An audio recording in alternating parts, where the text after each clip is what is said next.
Well, Harry and Meghan's Netflix series, released to the world this morning, is packed with, well, not really revelations, are they? It's sort of rehashed old revelations with a new twist. 8 days after the relationship became public, I put out a statement calling out the racist undertones of articles and headlines that were written by the British press. The walls of the palace have stayed silent for so long that many believed they would never speak again. But now, after months of whispers, denials, and carefully crafted statements, an unexpected announcement has broken through that silence. Reports from inside the royal estate suggest that Meghan's future within the monarchy has taken a devastating turn, far worse than anyone had anticipated. So, what could possibly be happening with Meghan? Join us as we uncover the shocking revelation by the royal palace about Meghan's future. Palace in chaos? Throughout early November, King Charles had been under increasing pressure, and the palace kept sharing only tiny bits of information with the public. Behind closed doors, senior aides quietly reshaped his schedule, removing anything that might add unnecessary stress. This meant Prince William had to take on even more responsibility, even though he was already juggling official duties, family life, and the rising tension within the royal system. At first, William thought everything was just a temporary storm. He believed that, like many times before, the calm of winter would eventually cool down the arguments and settle the unrest. But this time, something felt different. For several months, a pattern had been forming, soft at first, but becoming clearer with every passing week. In the United States, big media outlets began spreading dramatic stories, claiming that Meghan was preparing to reclaim her old role and reinvent herself for a new era in the public eye. Meanwhile, British commentators grew more irritated, calling the constant Sussex headlines never-ending drama that kept overshadowing the Crown's work. The huge gap between what American and British media were saying created a strange, empty space in the story. A silence that Meghan's team seemed more than ready to fill. Inside Kensington Palace, William received several private briefings that pointed out something deeply troubling. Anonymous sources, people no one could identify, were suddenly feeding U.S. talk shows and online platforms with fresh stories about Catherine, the royal family, and Meghan's old complaints. Many of these claims were exaggerated, and some were completely made up, but all of them were released at the perfect time to interfere with major royal events. It was a pattern no one could ignore anymore. Then the government stepped in. By late November, the Foreign Office quietly warned the palace that this renewed, across-the-ocean drama was making diplomatic conversations harder. A senior minister sent a private message saying the palace needed to keep its communications united and controlled. The message was polite on the surface, but the meaning was sharp and direct. The Crown had to take the narrative back before it began affecting international relationships. During all this, 2 women inside the monarchy watched events unfold with growing concern. Princess Anne, who believed deeply in discipline and order, saw the chaos as something that clashed with everything she had dedicated her life to. Queen Camilla, on the other hand, feared the ongoing turmoil could weaken King Charles, especially now when he was already vulnerable. In the end, both women, though for very different reasons, agreed on one thing: William had to step in. By the final week of November, the pressure around the palace had become almost impossible to ignore. Staff felt it, advisors felt it. Even Catherine, who was usually steady and calming, felt it pressing in. And as winter moved closer, William understood one painful truth: staying silent would no longer protect his family or the monarchy. The first clear sign that things had crossed into dangerous territory did not come from a newspaper headline or an online leak. It arrived during a late-night briefing Princess Anne attended inside Frogmore Library, a room normally reserved for the most sensitive documents. That night, the room was cold, filled with a winter chill that seemed to sink into the walls and make every word feel heavier than usual. Anne, who had been trained her entire life to notice even the smallest shifts within the royal world, carefully studied a stack of reports spread across the table. On top was a summary created by the Royal Communications Monitoring Unit. It described a growing pattern seen across several U.S.-based media sites. Together, these outlets were using coordinated talking points that hinted Meghan was preparing a big humanitarian comeback. The reports showed subtle suggestions that the royal family was unfairly holding her back. Nothing in the reports pointed directly to Meghan herself, but the style, tone, and strategy felt almost identical to her previous media moves. Anne didn't jump to conclusions, she never did, but she knew what it looked like when someone was shaping a narrative. The second sign came the next morning. William received a confidential digital packet through the palace's secure network. Inside were screenshots, timestamps, and detailed analysis showing that multiple American podcasts and late-night shows had started referring to sources inside Buckingham Palace, sources that did not actually exist. Some claims were harmless, but others suggested tension between Catherine and senior staff. One show even implied that Catherine was responsible for an internal conflict and that William was secretly upset with her. William stared at the screen for a long moment after reading everything. His hands tightened slightly around the tablet, though his face remained calm and composed. Outside his office, a staff member whispered quietly, "He won't say it out loud, but this is the first time I've seen him look truly tired." Then came the winter briefing document. So, what does the document contain? Let's find out. The secret document. The moment that neither William nor Anne could brush aside began like a tiny spark, quiet, almost invisible, yet powerful enough to set everything on fire. It appeared out of nowhere, delivered secretly to a mid-level aide who understood instantly that this was not just another document. It carried weight. It carried danger. Inside the packet was a detailed plan for a year-end media campaign that aimed to completely reshape how the world saw Meghan's time in the royal family. The document painted Meghan as a misunderstood, forward-thinking woman whose efforts to modernize royal traditions were blocked at every turn by an old, stiff system.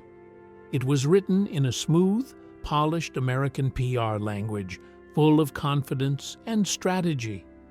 There were outlines for big TV interviews, opinion pieces in major newspapers, and even a pitch for a special documentary to be released by the end of the year. But for William, the problem was not the message. It was the timing. The campaign was scheduled to roll out during Christmas week, a period that mattered more to the monarchy than any other time of the year. It is the one season when tradition becomes almost sacred, and any hint of controversy feels like a direct blow to the crown itself. Anne read the document later that same afternoon. She moved through the pages quickly at first, her sharp eyes catching every detail. But when she reached the last section, she stopped cold. That part talked about strategic opportunities to address failures in royal charitable programs. Anne saw instantly what the writer had tried to hide between polite words. This was not a suggestion. It was a quiet accusation. And the target was Catherine. Anne was fiercely loyal to Catherine, almost protective in a motherly way. Seeing Catherine quietly blamed in a slick American media proposal made something harden inside her. Her face stayed composed, but her heart dropped into a colder place. That evening, she met William privately, in the long, dim corridor of Windsor, the one where the old radiators never fully chase away the winter chill. Their footsteps echoed softly as they walked side by side, their voices low. Anne explained the situation piece by piece, how the campaign would hit the press, how the public would respond, and how Catherine's reputation, built through years of steady work and grace, would likely be the first thing sacrificed. William listened without saying a word. His jaw tightened, but his expression never broke. When Anne finally finished, he released a slow breath through his nose, the cold air making it faintly visible. "Who else knows?" he asked. "Camilla," Anne replied. "She went through it this afternoon." William stopped walking. Camilla's involvement changed everything. For many years, she had been a controversial figure in the public eye, but recently she had become one of the strongest protectors of King Charles's peace of mind. She understood chaos. She understood public storms. She had lived through the worst of them. If even she was concerned, then this was no small issue. This was a real threat. Later that night, inside the quiet halls of Clarence House, Camilla approached William alone. Her voice was calm, but carried the tired strength of someone who had fought too many media wars. "It's starting again," she said. "Different faces, same tactics, and your father cannot survive another season like this." It was the first time Camilla openly sided with William in anything involving Meghan. That moment told William that the situation was deeper, heavier, and more dangerous than anyone wanted to admit. The final warning came unexpectedly from the Foreign Office. They sent William an encrypted message explaining that rising American media stories were beginning to affect diplomatic conversations. The words were careful, diplomatic, but the truth was clear. The royal family's internal tension was now spilling into international politics. By the time the end of November approached, the signs were no longer subtle whispers. They were loud, bright, and impossible to ignore. William, the future king, the son of a frightened monarch, and the husband of a woman now being drawn unwillingly into a storm, realized one thing with painful clarity: remaining silent would only make everything worse. A decision had to be made. So, could this lead to a family face-off? Let's find out. Royal family confrontation. The pressure that had been quietly rising all through November finally burst open inside the 1044 room of Buckingham Palace. A room soaked in centuries of history, a place where prime ministers, kings, and foreign leaders had once whispered about wars, peace treaties, and delicate political deals. But even with all that history, the room had rarely seen a moment like this, a family confrontation that felt heavier than any past negotiation.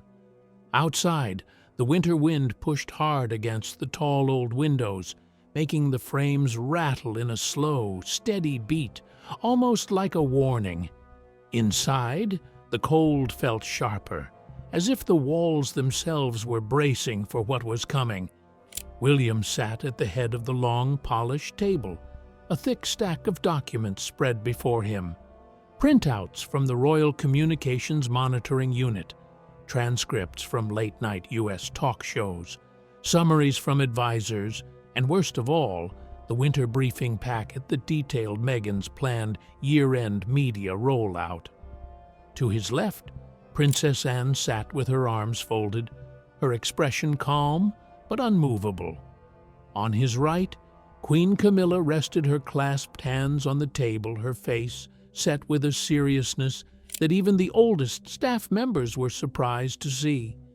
When the private secretary closed the doors, William spoke first. "Before we continue," he said, his voice steady but cold, "I want it understood that everything said in this room concerns the stability of the crown, not personal feelings, not old wounds." Nobody argued. Everyone knew the situation had drifted far beyond personal tensions. Anne slid her annotated copy of the winter briefing toward him. "This," she said sharply, her voice as crisp as the frost outside, "is a coordinated attempt to rewrite the story, a story that paints us as the problem.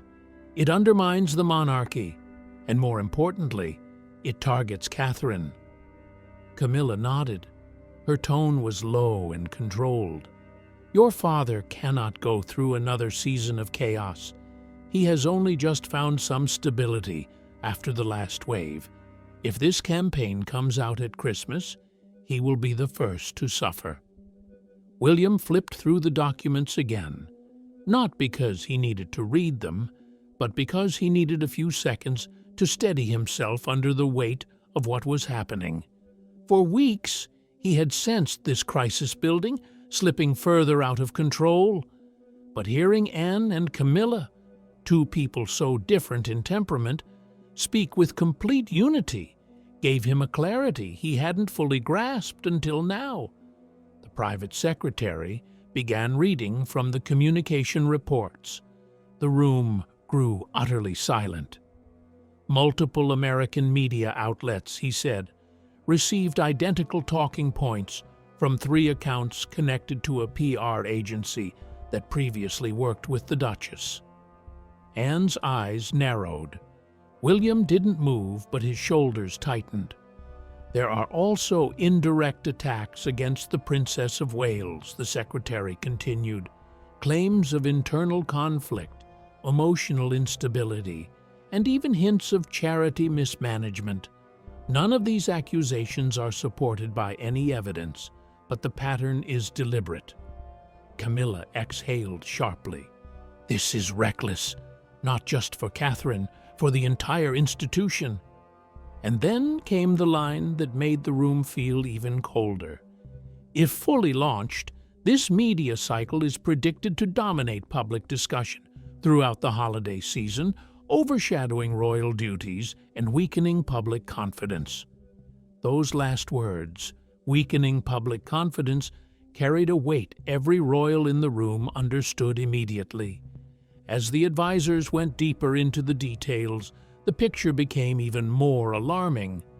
Foreign governments had quietly started asking whether the Crown planned to address the growing instability connected to the Sussexes. It was precisely the kind of international embarrassment the palace had hoped to avoid. When the advisors finished, Anne leaned forward, her tone firm. "William, you know what must happen. If Meghan is preparing a media assault that targets your wife, threatens the unity of the monarchy, and risks your father's health, you cannot allow it to continue." William looked down at the papers, but he wasn't reading them anymore. The answer had already settled deep inside him.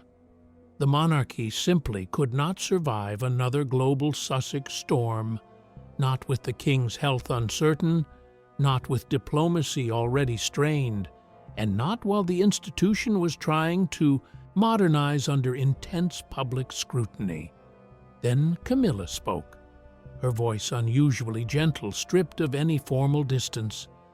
"You carry the future of this family," she said softly. "If you must draw a firm line, draw it. Charles will understand, even if it hurts him." It was the first time she had openly encouraged him to take strong action. No one spoke after that. Outside, the wind moaned softly along the ancient stone walls of the palace. William finally raised his head. "I will act," he said. "But this time it must be final. No half-steps, no confusion." Immediately, the staff began drafting possible statements. William read each one carefully. He rejected anything that felt bitter or theatrical. He didn't want drama. He wanted clarity, a clean, strong message that left no room for misinterpretation. By late evening, the final version was nearly finished. The plan was straightforward. At 6:47 a.m. on November 30th, Kensington Palace would release a public statement confirming William's position regarding Meghan, ending the months of uncertainty that had worn down the family and rattled the institution. As the staff quietly left the 18100 room, William remained there alone, the dim lights casting long shadows across the floor. He knew that within hours, newspapers from London to Los Angeles would tear apart every word he had approved. He knew the reaction would be loud, emotional, and relentless. What did the palace disclose? Let's find out. The shocking announcement. In the quiet of winter at the palace, the decision was already made. All that was left was to announce it. November 30th arrived with a brittle stillness, the kind that hangs in the air just before something breaks. Frost clung to the stone pillars outside Kensington Palace, thin and fragile like glass. Inside, behind the heavy curtains of his private study, Prince William stood alone, reading the final draft of the announcement he had spent 12 hours perfecting. The decision had been taken the night before, in the 1844 room, but its full weight only hit him now. In the pre-dawn quiet, William felt the enormity of what he was about to do. Publicly draw the firmest line the monarchy had taken against Meghan since the Sussex departure in 2020, and do it not in anger, but with sharp, unyielding clarity. At 6:30 a.m., Princess Anne arrived. She didn't ask if William was sure. She didn't need to. One look at his face told her everything. Placing her hand on his arm, a rare gesture from someone usually so reserved, she said, "It's time." It was almost like permission, though William didn't need it. At 6:42 a.m., Queen Camilla entered quietly, wrapped in a dark winter coat. Her arrival was unexpected. She had already voiced support the night before, but came to make sure William knew she stood with him in this final moment. Not for politics or strategy, but because she believed that ending this cycle of public turmoil was necessary for Charles's well-being. William nodded in thanks, but kept his eyes on the statement in his hands. He had rewritten it over and over, removing all emotion until only the essential truth remained. This was not punishment, not a reprimand. It was a firm, final boundary, necessary and unavoidable. At 6:47 a.m., the message went live. It was short, but its meaning was enormous. Following a comprehensive review of ongoing challenges and recent public narratives, the Prince of Wales has determined that there will be no future coordination or engagement with the Duchess of Sussex. This decision, though difficult, reflects the need to protect the stability and responsibilities of the Crown. No exaggerations, no accusations, no room for misunderstanding. Within a minute, BBC, Sky News, and ITV interrupted their morning programs. CNN and CBS cut from late-night coverage to a breaking news banner, Prince William draws tragic final line on Meghan. The reaction was immediate and worldwide. In London, the silence outside Kensington Palace shifted into murmurs as commuters paused, shocked. Many had expected a clarification about recent media confusion, but not this. Not a total severance. Not a statement delivered with the unmistakable firmness of the institution. In Edinburgh, a BBC analyst called it the most decisive internal boundary set by a future king since the Diana era. On social media, retired royal correspondents noticed the absence of one key phrase, and that omission alone spoke volumes. The door was closed for good. Across the Atlantic, American commentators reacted with a mix of shock and fascination. Panels on MSNBC debated whether this was William finally asserting authority or the monarchy responding to pressures it could no longer control. On CBS, an emotional anchor reflected on the early days of Harry and Meghan's marriage and asked how a story that began with such hope had ended so starkly. Inside Clarence House, King Charles learned of the announcement from his private secretary.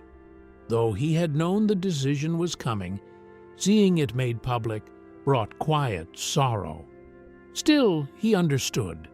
He had taught William that a future monarch must sometimes put the crown above personal comfort. So, what's the fallout of the announcement?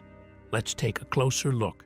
Royal recalibration aftermath. In the hours after the 6:47 a.m. announcement, the royal family entered a careful, measured state of adjustment, a slow, deliberate recalibration that only occurs when a decision carries consequences for years to come. The statement itself had been brief, precise, and painstakingly crafted, yet its effects radiated far beyond the palace walls.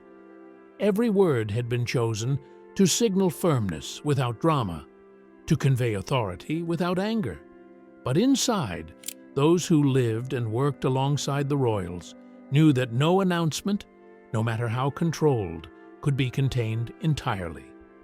The ripples would be felt in every corner of the monarchy. At Kensington Palace, senior staff moved with quiet urgency. By 8:15 a.m., just over an hour after the statement, a roundtable meeting was underway. Advisors from communications, legal, and protocol departments gathered around the polished table, papers neatly stacked, laptops humming softly. Their mission was clear: stabilize the household, adjust internal records, revise briefing materials for foreign offices, and ensure a single, consistent narrative reached both the public and international partners. It was work that required precision, discretion, and the kind of calm focus that can only come from experience. No one in the room seemed shocked. The tension had been building for weeks, a slow crescendo that everyone had felt. Now, with the boundary clearly drawn, there was a sense of cautious relief. One aide whispered to another, "At least now we know exactly where we stand." The simplicity of the comment belied the enormity of the task. Decisions of this magnitude did not just settle internal disputes. They reshaped the rhythms of palace life and reverberated through corridors of power around the world. The most immediate and visible shift occurred at the Foreign Office. By mid-morning, diplomats had been briefed. All inquiries from international partners about Meghan were to be directed to a single, standardized response. The message was brief, almost clinical. The matter is closed. It was designed to stop speculation, especially from American media networks that had spent months framing the story as an emotional saga ripe for sensationalism. The UK government, acutely aware of delicate transatlantic relations, understood the significance of the clarification even more than the public could imagine. Princess Anne, meanwhile, resumed her public duties with a renewed sense of purpose. Observers noted her firm posture, the unwavering steadiness in her gaze, the kind of poise that spoke of both experience and quiet authority. In recent years, Anne had weathered criticism for her strict adherence to protocol, for taking positions that sometimes seemed harsh to outsiders. Yet today, she carried herself as someone who had foreseen the storm long before it arrived and who had quietly pushed the family to confront it before it spiraled out of control. Every step she took, every nod she gave, reflected a woman balancing tradition with foresight, responsibility with resolve. Queen Camilla spent the afternoon in private reflection. Winter light streamed through the tall windows of her sitting room, in thin, icy beams, casting long shadows that stretched across the carpet. She had chosen to support William, in part for Charles's sake, but the weight of that decision lingered. Having once experienced the turmoil of public scrutiny, she recognized the familiar patterns, the subtle shifts in alliances, the quiet buildup of tension, the inevitable public judgment. Awareness came at a cost, a constant reminder that history has a cruel way of repeating itself. As for King Charles, he attended a brief morning briefing at Clarence House before retreating to his study. Staff noted that he appeared both drained and composed, a man quietly processing the consequences of a decision he had approved in private. He understood its necessity, yet the personal cost was real. But how did the public respond to the announcement? Let's find out. Public reaction. Public reaction to the announcement was sharply divided, following patterns that had long been familiar. In the United Kingdom, particularly among those over the age of 50, the move was largely welcomed. Calls to BBC Radio reflected a sense that the monarchy had been far too patient, too accommodating for too long. Stability, commentators insisted, must precede sentiment. Across the Atlantic, however, the story unfolded differently. In the United States, morning talk shows dissected William's actions with fervor. Some panelists called the decision brave. Others questioned whether it shut the door on reconciliation too soon. Yet amid the debate, one point emerged almost universally. Catherine's calm, composed dignity had become a symbol of stability in an age otherwise dominated by relentless noise and public scrutiny. By nightfall, the crown had assumed a new shape, quieter, more focused, more deliberate. The announcement did more than end speculation. It redefined the boundaries of the royal family itself, signaling both authority and restraint.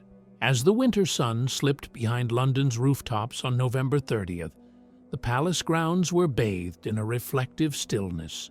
The air was crisp, carrying the faint scent of frost, and the lamps glowed softly against the cold, casting long, deliberate shadows across the stone pathways. For the first time in many months, the monarchy seemed to stand on firmer ground, anchored by clarity and the somber understanding of its own fragility. The day's events served as both a relief and a warning. Even the strongest families, it seemed, could fracture when unresolved tensions festered too long. For many observers, the scene has a haunting familiarity.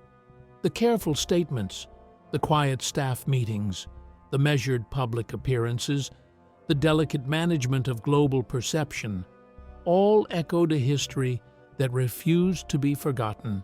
So, what do you think about the shocking confirmation from the royal palace about Meghan?